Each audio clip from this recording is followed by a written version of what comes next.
What's happening, everybody? Trey here, joined as always by my dad, Sean, and today, reactions to the classics. We are doing a reaction to Janis Joplin's top 10 songs, and this list today is coming courtesy from one of our biggest patrons and supporters, D. D, really appreciate you, my friend. I'm looking forward to diving into this list. I know maybe 3 or 4 tracks on here. Me too, but that's all I know. There's a lot of Janis left to be discovered here, so looking forward to this, y'all. Before we dive into the quick facts and the top 10 list. If you like this video, be sure to give it a thumbs up, hit that big red subscribe button, and if you'd like to have us maybe do a reaction or a top 10 list for you, check out our Patreon link down below. Shout out to the patrons who help keep this channel running. And all that to say, let's just get into these quick facts, Dad. And Janis has an interesting backstory to her. Yeah, and this all comes courtesy of D. He sent all of this stuff. So Janis Joplin was born in Port Arthur, Texas in January of 1943. Her school experience was not the best. She suffered bullying and as a result wound up hanging out with a group of outcast students. One of this group had albums by Bessie Smith, Ma Rainey, and Leadbelly. These artists and others led to her interest in music. She began singing blues and folk music with friends. Her negative experiences continued into college. This is awful. She was voted ugliest man on campus at the University of Texas at Austin in 1962 by the school's fraternities. This, combined with a few other incidents, motivated her to make a move. She, along with friend Chet Helms, who went on to be a rock concert producer and band manager, hitchhiked their way to San Francisco in 1963, because you could do that pretty safely. I was about to say, man, but a little throwback. And so after they hitchhiked, she started using a wide array of drugs, including speed and heroin, and by 65, she was down to only 88 pounds. She got convinced by a group of buddies to return to Port Arthur to clean up. She did that, started adopting a healthier lifestyle, returned to college, and started to commute to Austin to sing, accompanied by an acoustic guitar in folk houses in the area. And in 1966, Chet Helms was managing Big Brother and the Holding Company. He knew Janis's bluesy style would blend well with the band's psychedelic blues and invited her back to San Francisco. Yeah, she returned and immediately hit it off well with the band. They started playing live in all the Bay Area concert events. They recorded their self-titled debut in January of 67. They continued to play live in the area, but the big break came when they were invited to play at the Monterey Pop Festival in June. Legendary. This is where Janis was, quote, discovered. In the movie of the festival, Janis is shown singing Ball and Chain. Their next album was released in August. They continued playing live and decided to record a live album to catch the raw intensity of the group. Unfortunately, while Janis's vocals were consistently good, the band was prone to mistakes. They changed producers, decided to record in the studio. Again, the band was sloppy. It was decided to correct mistakes with overdubbing. Never the greatest thing to do, Trey, when you're early on. Most of the album was recorded in the studio, mixed with some live recording. It was released under the name Cheap Thrills. It was very successful. Went to #1 in the U.S., and the single Piece of My Heart went to 12 in the U.S. So September of 68, she announced she's leaving Big Brother. She later formed a new band called the Cosmic Blues with a K, man. I like it. Yeah, I know. They had a horn section, played more of that Stax R&B style, which on paper should have blended very well with her voice. They released an album in 69, All I Got, Dim Old Cosmic Blues Again, Mama. Great name for a record. It had its moments, but overall was disappointing. The band was not exactly what you'd call tight, and overall was a bit lackluster. They were the band that played at Woodstock. She was not exactly sober and didn't want it in the film. One song was added to the 25th anniversary edition, and then the band broke up shortly after as we go through her musical career. Then in the spring of 1970, she began to put another new band together. She took a much larger part in the process, saying at the time, finally, this is my band. Mostly Canadian, much tighter band than either Big Brother or Cosmic Blues. They were named the Full Tilt Boogie Band, which is a great name. A name like that, you know you got to play, man. Among other tours, they played the Festival Express tour across Canada with several other bands, including The Band, The Grateful Dead, Delaney and Bonnie, and others. They went in the studio to record what would be her last album, Pearl. She died of a heroin overdose on October 4th, 1970. They were not quite done with it, but had enough to release it in 1971. It included Me and Bobby McGee, which turned out to be her only #1 single. D says a few personal takes on her. As far as I'm concerned, she had the best voice in rock and roll, hands down. It's a shame her life was so short. I can only imagine what she might have accomplished. In one interview, she talked about some of her heroes. She said that Billie Holiday and Aretha Franklin both had voices that you could tell about the whole world in just 2 notes. simply going from A to B. She said she had the power but needed to learn the subtlety to express it in that way. So she obviously had plans to broaden her scope. And going to back to that Grateful Dead, which we've done a top 10 list We for, have. D. Bob Weir once said that he had a bunch of people had an Oscilloscope, I think is how you say that. Yeah, you there we musicians go. will know. And we're singing into it. Most of the folks would sing into it, and it would show their one note. When Janis sang into it, it showed 7 or 8 tones in her voice. It was the only time any of them had ever seen that. Wow. So again, just giving some credence to Janis's crazy ability. And Dee said it was his pleasure to have seen her a couple of months before she died. That's pretty cool. She was sober at the time and put on one of the best concerts it has been my good fortune to have seen. Shout out, Dee. There's exactly. Probably That's cool. Not a lot of people in the comments that can say they saw Janis live, man. There's so much she could have done. She was a testament of the concept of art being born of pain. It's tragic that her pain was so great that it took her life so early. And then just before we get into the list... this is the only part that's mine, Trey, that I actually compiled. She has 5 singles that reached the top 100, inducted into the Rock and Roll Hall of Fame in 1995. Rolling Stone put her at 46 on 100 Greatest Artists of All Time, 28 on their list of greatest singers. And she remains one of the top-selling musicians in the U.S. with over 19 million albums sold. And as we talk about all the time, those records will never be broken because albums aren't the same way. We're going to kick it off with something from that debut album, Big Brother and the Holding Company in 1967, Bye Bye Baby. Dee says this is a combination of sweetness and bravado. This is the song that first caught my attention. So we will not have the video up because of copyright that has the song. So if you want to just see what we think, just stay right here on YouTube. We'll go from song to song. If you want to watch along with us, there'll be a link below with the full video and music in it. That's right. And as always, we're going to have the lyrics pulled up on our respective computers here to follow along. And yeah, man. So let's do it. Thank you again to Dee. Thank you, Dee, for that wonderful write-up. Yeah, no, you're going to put me out of a job on the research side. That was great. So let's get into it. I think a appropriate introduction to Janis and her sound here. I do too, and it's the very first song on this album. Right. Yeah, so I it's noticed like the very that. first thing you would have ever heard of her. So I'd never heard this song, but yeah, I think a very appropriate 1967 sound, very powerful in her voice. A little kind of rock country. Rock country, that's what I thought blend too. and fusion, which I appreciated. And my favorite part of the track was those middle verses where like kind of the tempo shifted a little. The drums were coming in. I got the feeling I could chase you clean on in the ball. Like the way she delivered the lines and her cadence, I thought really drew you in. And she had a couple of those notes where she was able to go high and hold them a little bit, so you got a taste of what was to come with her vocal range in the future, man. And it's a 1967 song, simple message Quick. Up in here, and I appreciate that. Sometimes I enjoy it. I don't want to have to do a bunch of thinking and dissecting of the lyrics. I don't either, man. What's going on. That's why sometimes I appreciate just a good rocker, man. And now we're gonna go to Cheap Thrills, that record from the next year, 1968, with the track Turtle Blues coming in at number 9. Dee noted that this shows her ability to show her sense of humor in a blues setting. So we kind of had a little, rock country blend. Now we're going to go a little blues action. She's still with here. Big Brother in this one. This is that second album.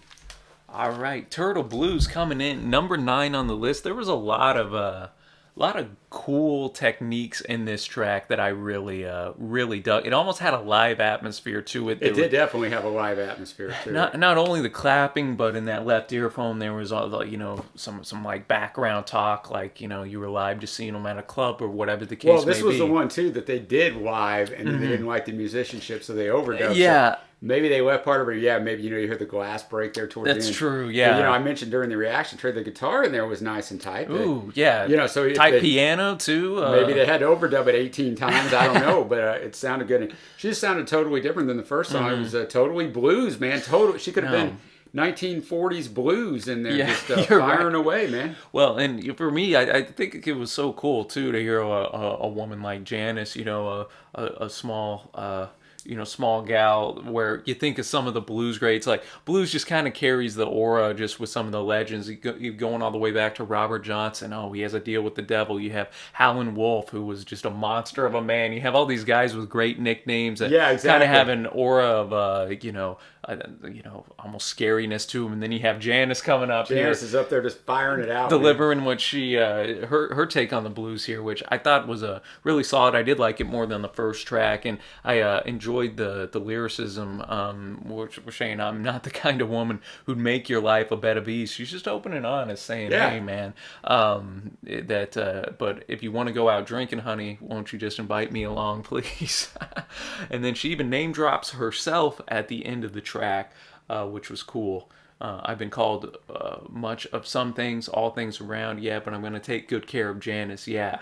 Honey, no one's going to dog me down. All right, yeah, and then she's gone, man. So I thought this was a very strong tune, man. I did too. Loved, I'm a fan of the bluesy arrangement, so I knew that was going to be a hit, just like I am already familiar with this next track, as I think a lot of people are. We got Piece of My Heart from Cheap Thrill in 1968. Big Brother's biggest hit, going to 12 in the U.S., is a romantic funk soul love song written by Jerry Ragovoy, I'm probably butchering that, and Burt Burns, originally recorded by Irma Franklin in 67. Yeah, and just like every 67, this is 68. Back then, guys, they didn't wait long. That's right, yeah. The song came to greater attention when Big Brother and the Holding Company, featuring Janis on lead vocals, covered the song in 68, had a much bigger hit with it. The song has since been remade by several singers, including Dusty Springfield, also in 68, Faith Hill in 1994, which is the one I think I'm familiar with from back in the day, and a duet version by Melissa Etheridge and Joss Stone in 2005. Number 8 position, Piece of My Heart. Just a raw, powerful, psychedelic, tinged track, man, that I just really enjoy. Yeah, I think her vocals are so raw, so powerful, and yeah, the instrumentation was good, man. I mean, once again, I'll go back to that just because, it was a problem on this, but she's obviously the star. But the chorus is so famous, No, and it's interesting comparing it with other versions that still have some power to them, but they're a little bit more by the numbers. And the instrumentation's filled in much more. Her voice carries this, the instrumentation secondary. And the other versions I've heard, the instrumentation is right up there in the mix with the voice. And I like that this kind of fits the times. Like, this is from that late 60s period, which I enjoy. It's authentic, and yet it obviously still holds up 50 plus years later today. And again, just showing some of that, I think almost just that comfort with her voice, just being able to go, show how loud it can go, how powerful it is, and with a song like this, take another little piece of my heart now, baby. I want that power. I want that emotion being shown. I do too. Yeah, exactly. In the vocal delivery, and that's what Janis does, and I think that's one of her strengths, man. Not like I am an expert of her work like Dee is or anything, but just as we're going through this top 10, just the big thing that's standing out to me, man. That'll be in contention for a favorite track. I agree. That's what I was thinking. Once we get to the end, and now we're gonna go to "I Need a Man to Love," also off of Cheap Thrills. Dee noted this is a sensitive song in a combination of sweetness and bluesy style. So it sounds like it's going to be a little different than what we've heard so far. Cool stuff. Same record. So let's hear the difference here. Dee, I think I agree with you on your list so far. I think the order you put them in is... I actually do too. That's a good point. The order I would put them in, man. I actually like this, I think just a hair more than...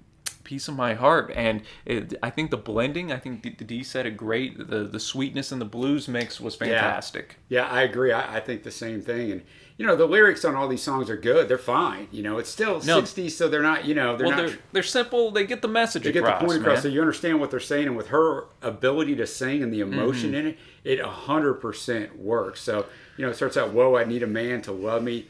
Don't you understand me, baby, why I need a man to love? I got to find him. I got to have him like the air I breathe. I like that One line. loving man to understand can't be too much to need. And I mean, obviously the backing vocals in here were fantastic. Oh no, just going through that, just really plays into that blues tradition. Like musically, under that is that kind of call and response almost, which I thought was pretty darn awesome. Just had a still an awkward catchiness to it. You wouldn't think it would, but it did. It did. That's what I was going to say.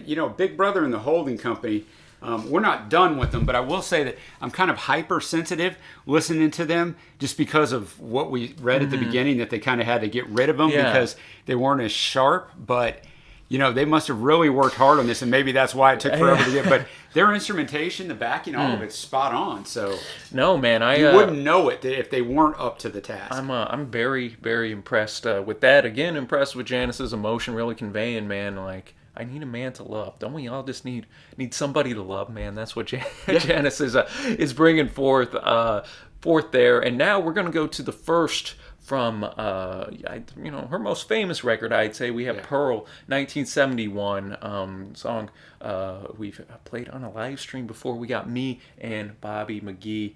D noted it's her biggest hit, perhaps Chris Christopherson's best lyric. Again, a combination of sweetness and energy. And I know you went all in on the research on this, Dad. A cool backstory in this. Originally performed by Roger Miller, this was a posthumously released version by Janis Joplin, which topped the U.S. singles chart in '71. Only the second posthumously released #1 single in the U.S. after Sitting on the Dock of the Bay by Otis. I didn't know Otis. I didn't know that either. Jerry Lee Lewis also released a version reaching #1 on the country charts. Chris Christopherson getting those royalty deals. All in 71, man. The suggestion for the title was a cordial challenge from producer and Monument Records founder Fred Foster to Chris. The character was named for a studio secretary, Roberta McGee, whom all called Bobby, but Christopherson had misheard her surname. So I don't think it would have been the same Me and Bobby McGee, but maybe it would have been. Chris explained that he was trying to convey the despair of the last scene of Federico Fellini's La Strada. I've actually seen that. Have you seen that? Yeah, Trace a little bit of a cinephile. Great film, man. Great Italian film. Where a broken, war-torn, inebriated Anthony Quinn stares up from the beach at the night stars. Joplin recorded the song for inclusion on her Pearl album only a few days before her death in October of '70.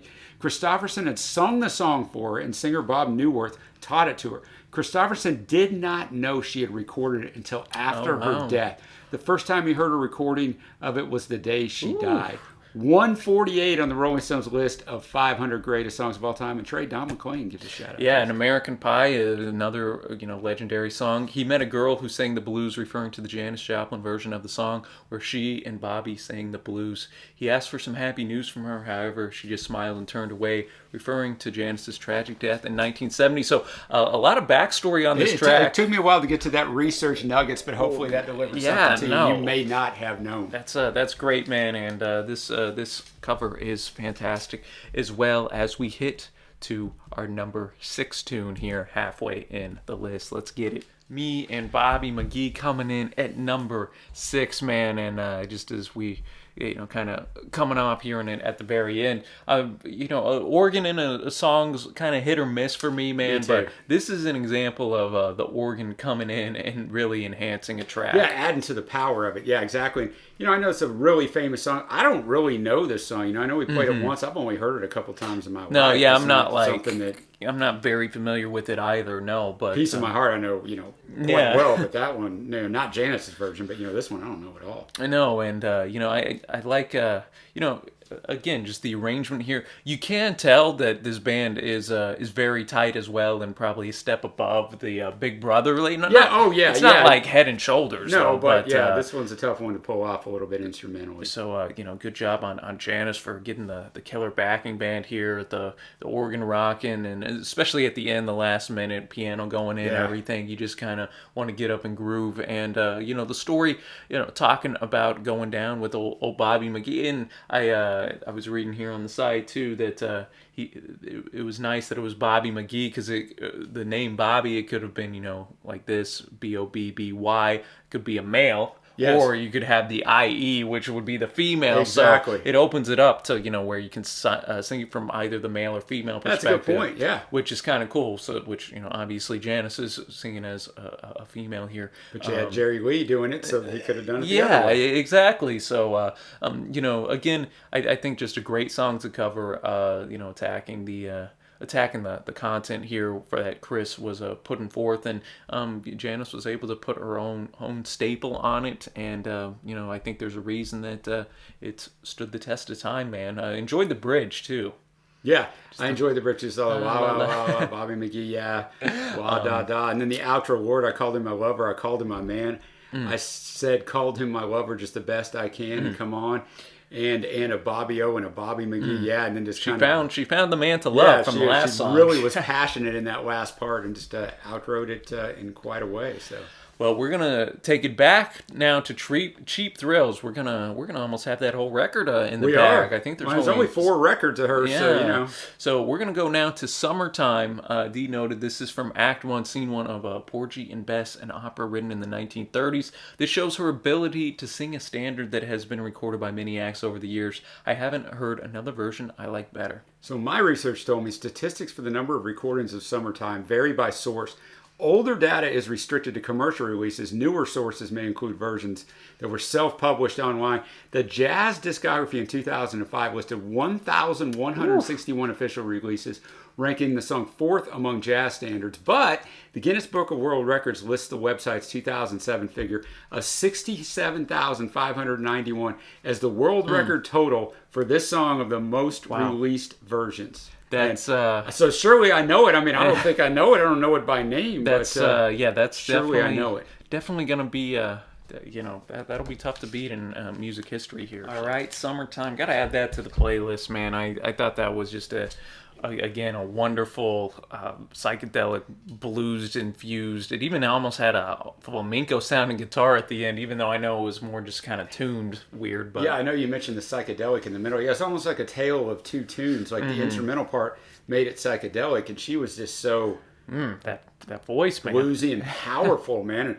you know, I mean, she can make any song her own, so I might not recognize it. Maybe I'd recognize a different version, but for a song that's so popular, I didn't recognize. Yeah, I can't think off the top of my head any other versions of this track that I know. It's interesting, almost has like a lullaby type of a vibe to it. You know, talking to the child, talking about fish are jumping out, the cotton's high, your daddy's rich, and your mom is so good looking, baby. And then the hush, baby, that kind of where you get the lullaby up in there. And then it notes, one of these mornings you're gonna rise up singing, spread your wings and take to the sky. Until that morning, though, honey, nothing's going to harm you. And then you get her vocalizations going in. The whole no. Yeah, man, this is a very strong record. I mean, there's only seven tracks on here, and we've already done 4 of them. Yeah, very strong record. And Cheap Thrills may or may not have another song appearing on this list. Don't want to give it away, but no. But yeah, man, very very wonderfully done tune. And I think that is a good point you made, that about making songs her own. We've had a couple covers on here, but yeah, man, that girl's power and style, it was all her own. Well, now we're going to take it back to Pearl. All right, number 4, Mercedes-Benz. Dee said, if you haven't heard this before, you're in for a treat. Again, her sense of humor comes through in this a cappella delight. Written by Janis with poet Michael McClure and Bob Newirth, who we talked about earlier. In the song, the singer asked the Lord to prove his love for her by buying her a Mercedes-Benz automobile, a color TV, and a night on the town. It's also a reference to Dialing for Dollars.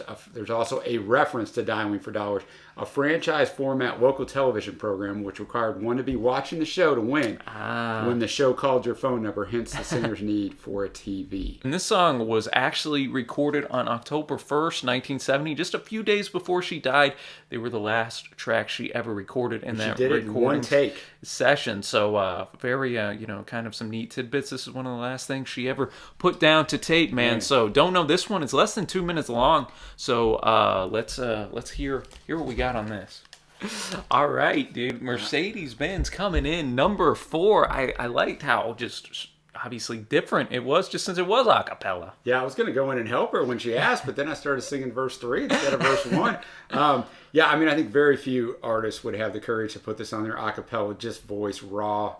Just a kind of a funny little song, kind of like Dee said, but very much shows off her vocal prowess. Yeah, no, definitely. And I just think that I like the concept of the song too. It's kind of humorous, and just knowing this is one of the last things she did record. You could tell she's almost having fun with it with the intro. Yeah, and then at the end saying, "Oh, that's it," just kind of laughing. There, yeah, so man, one take thing. One take, killing it, man. You wonder if this would have made it I wonder on the album if she hadn't passed away, since the album wasn't quite done. No, that's true. But they had it and they went, you know what, this works. So Yeah, I'm glad they put it on there. It comes right after Me and Bobby McGee as well, which is probably a good thing, with the song that great. You kind of want to do something way different, almost out of left field. Exactly, so, you want to buffer it out, to follow it up, and that song did this. So yeah, you weren't lying, D. We were in for a treat on that one. I respect artists that just go straight a cappella. I can't think of a lot of instances where major artists have put just a straight up a cappella track on their record, man. But we're gonna stay posted up at Pearl here with track song number 3 on this list. We got Get It While You Can. Dee noted this represents part of her view of life. Don't wait for good things to happen. Go get them. All right.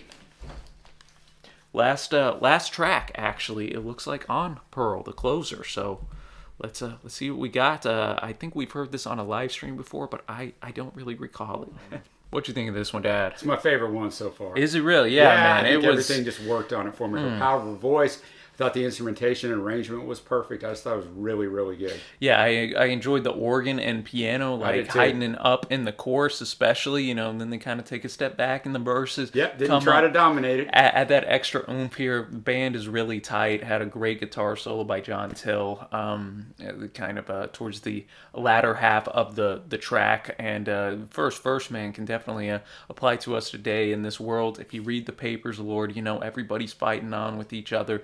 You got no one you can count on, baby, not even your own brother. And then kind of going into Janis's worldview, like Dee was saying. So if someone comes along, he's going to give you some love and affection. I'd say get it while you can. Yeah, honey, get it while you can. Later notes. And the outro, yeah, get it, want it, hold it, need it. Again, we're Broken Record, that passionate vocal delivery. Man, you totally believe everything she's saying. And a lot of, and you can tell when artists kind of just, phone it in, and you're like, do they really believe these lyrics that they're saying? And I mean, Janet didn't write this, but you feel that she did. Yeah, and on I every think that's, song you feel that exactly. And I think that's one of the biggest compliments you can probably give a vocalist here. And and I think works well as a closer, but we're actually now going to go number 2 on this list is the opener of Pearl. Yeah, Move Over. Dee says Janis didn't write a lot of original material, but when she did, it was top notch. This is the best example, and for my money, the best track on Pearl, which is a bold statement. Ooh, I like it. So let's get to this one before we get to see what's number 1. Number 2 on the list, opener from Pearl, Dee's favorite track from Pearl. We got Move Over coming in. What a way to... it's kind of neat since we just heard the closer now here in the opener, man. Book ended like that. That's a powerful 1-2 punch to open and close your record. That's for sure. I'm not sure which one I liked more, but they were both excellent tracks, though. I might give the nod to this one just since Janis wrote this one, and again going back to that familiar theme of that relationship turmoil.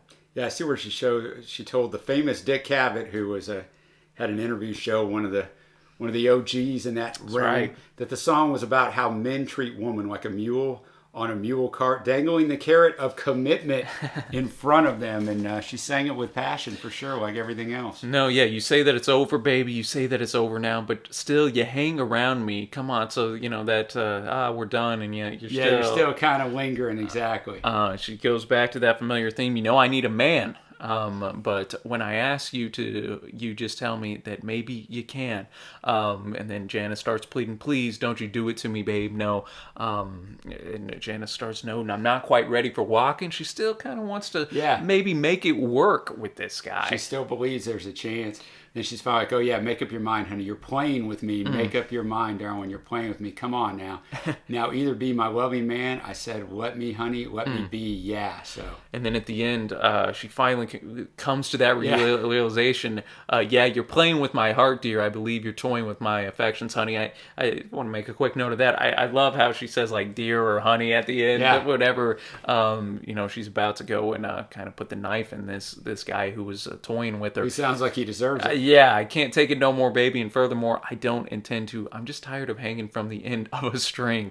I just thought, good set of lyrics for Janis here. Again, produced. I see that Pearl was produced by Paul A. Rothschild. Hey, there we go. Little little throwback of 60s Doors action, here, yeah, man. exactly. So very great. I'm gonna have to listen to this record in full, man.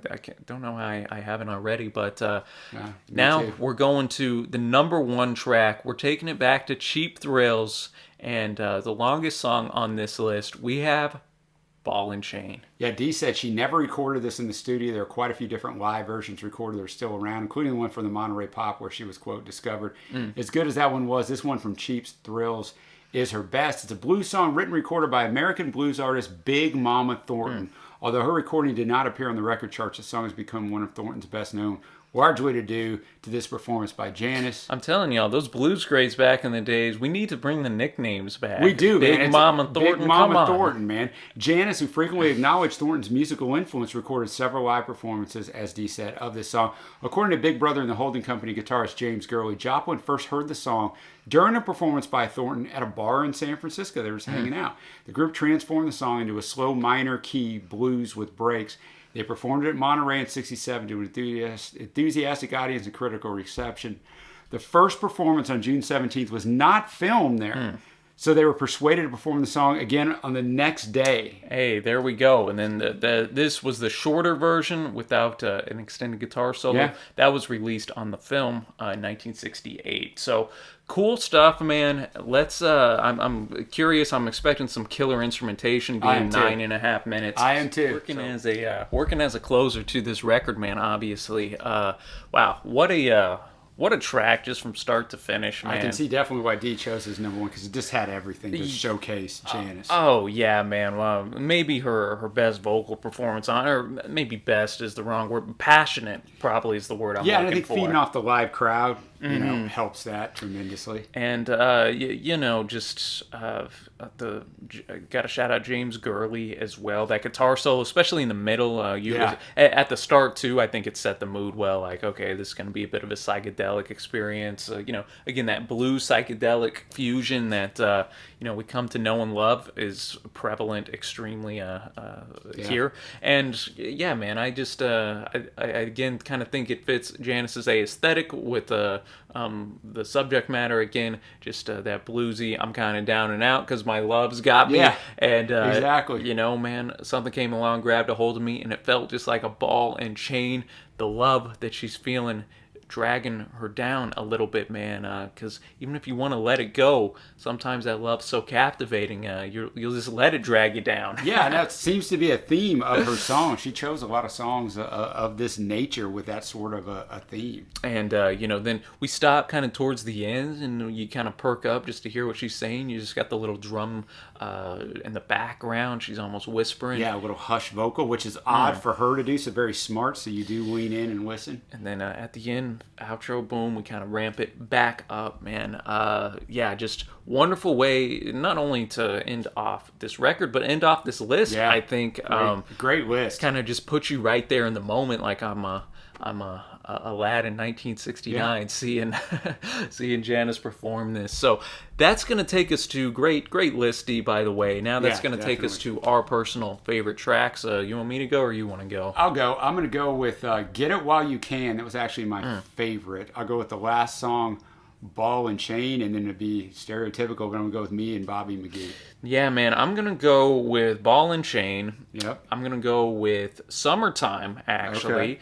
Okay. And then I don't want to be basic and choose Move Over because that was number 2, but I think I got to go with that track. That's a good track. Man. That was right there with me. That was my 4. Shout out to Piece of My Heart as well, which is definitely fantastic tune.